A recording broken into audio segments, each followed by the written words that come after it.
Assalamualaikum warahmatullahi wabarakatuh. Perkenalkan, saya Deli Purnamasari dari Prodi Pendidikan Bahasa Indonesia. Kali ini, saya akan membahas tentang hakikat metafora dan pembentukan metafora. Nah, akan kita bahas satu-satu ya. Metafora berasal dari bahasa Yunani, yaitu meta, di atas atau melebihi, dan pherein, membawa. Jadi metafora itu artinya memindahkan. Metafora adalah pemakaian kata-kata bukan arti yang sebenarnya, melainkan sebagai lukisan yang berdasarkan persamaan atau perbandingan. Jadi, metafora adalah sebagian jenis majas, perbandingan yang paling singkat, padat, dan tersusun rapi, gabungan dua hal yang berbeda yang dapat membentuk suatu pengertian baru. Apa sih hakikat metafora? Metafora adalah pengalihan citra, makna, atau kualitas sebuah ungkapan kepada ungkapan lain. Pengalihan tersebut dilakukan dengan cara merujuk suatu konsep kepada suatu konsep lain untuk mengisyaratkan persamaan, analogi, atau hubungan kedua konsep tersebut. Contohnya, pelanggan adalah raja. Berbagai citra atau kualitas seorang raja seperti kekuasaan, pengaruh posisi, dan sebagainya dipindahkan kepada pelanggan. Nah, kenapa sih metafora sebagian kajian utama? Metafora menjadi kajian utama karena metafora merupakan topik berbagai disiplin ilmu, terutama linguistik, teori kesusastraan, filsafat, dan psikologi. Hingga saat ini pun terdapat paling tidak 4 teori metafora yang mengungkapkan metafora dengan berbagai sudut pandang. Metafora pada dasarnya termaksud gaya bahasa yang banyak digunakan dalam komunikasi dengan bahasa. Metafora dapat dipandang sebagai bentuk kreativitas pengguna bahasa. Jadi yang kreatif adalah penggunanya ya. Nah, para pengguna bahasa yang tergolong kreatif dan banyak menggunakan tuturan metaforis itu seperti ada sastrawan, wartawan, pencipta lagu, ilmuwan. Dengan itu dapat diyakini bahwa metafora banyak ditemukan dalam kehidupan sehari-hari secara luas dalam susastra, dalam lagu, dalam berita, dunia ilmu, dan lainnya. Ada pula contoh ungkapan lain, misalnya seperti waktu adalah uang. Sering kita dengar ungkapan seperti itu. Nah, ungkapan seperti itu banyak menurut persepsi kebanyakan orang, termasuk masyarakat barat yang menyebutnya dengan time is money. Betapa berharganya waktu.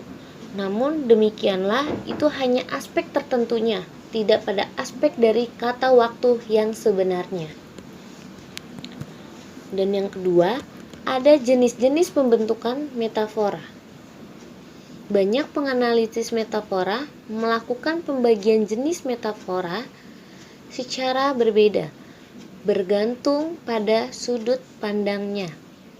Salah satu teori yang banyak diikuti untuk menentukan jenis-jenis metafora ialah pembagian atau penjenisan metafora. Yang pertama, ada metafora antropomorfik. Dalam hal ini, Ullmann menyatakan bahwa sebagian besar tuturan atau ekspresi yang mengacu pada benda-benda tak bernyawa dilakukan dengan mengalihkan atau memindahkan dari tubuh manusia atau tubuh bagian-bagiannya dari makna atau nilai dan nafsu-nafsu yang dimiliki manusia. Ya, intinya penciptaan metafora itu bertolak dari tubuh atau bagian tubuh manusia, atau bahkan dari nilai, makna, dan nafsu-nafsu atau kesenangan yang dimiliki manusia. Salah satunya contoh metafora antropomorfik yaitu misalkan paru-paru kota. Tuturan itu dikenakan pada hutan atau wilayah hijau atau taman yang pada sebuah kota. Bahkan sebagian orang, bahkan hampir semua orang menyebutnya dengan taman itu adalah paru-paru kota.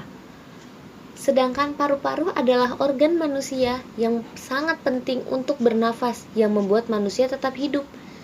Tapi di sini dipakai paru-paru untuk mengacu pada taman atau wilayah hijau di suatu perkotaan. Yang kedua, ada metafora kehewanan. Jenis metafora ini menggunakan binatang atau bagian tubuh binatang atau sesuatu yang berkaitan dengan binatang untuk pencitraan sesuatu yang lain. Pada umumnya didasarkan atas kemiripan bentuk yang cukup jelas sehingga kurang menghasilkan daya ekspresivitas yang kuat. Contohnya dalam metafora kehewanan, misalnya mengumpat, atau kita sedang dimarahi seseorang karena perbuatan yang digunakan tuturan metaforis. Orang-orang suka memanggil kita atau mengatai kita dengan sebutan anjing, babi, bahkan monyet kamu. Dalam tuturan ini, seseorang dipandakan sebagai babi, anjing, atau monyet itu karena watak atau perbuatannya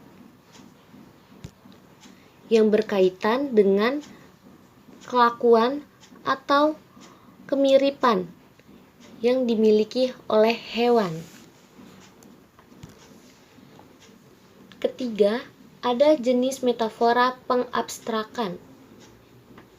Metafora ini dapat dinyatakan sebagai kebalikan dari hal-hal yang abstrak atau samar-samar, diperlakukan sebagai sesuatu yang bernyawa, sehingga dapat berbuat secara konkret atau bernyawa. Contoh dari metafora pengabstrakan itu seperti misalnya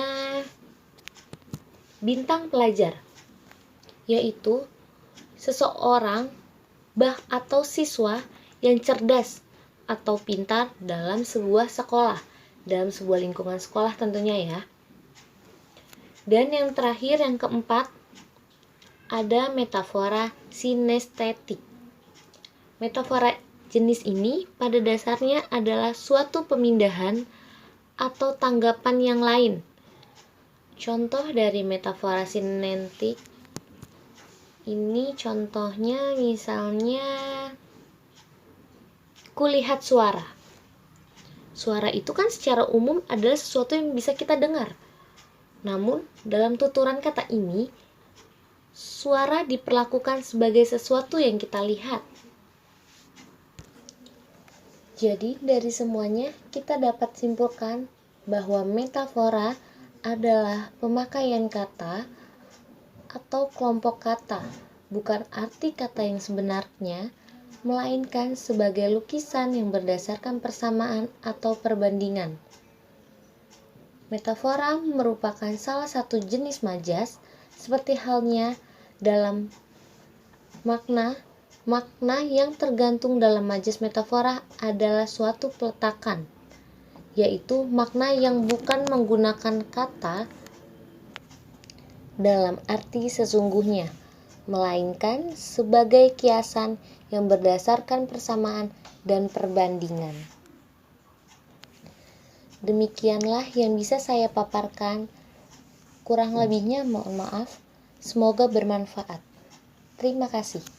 Wassalamualaikum warahmatullahi wabarakatuh.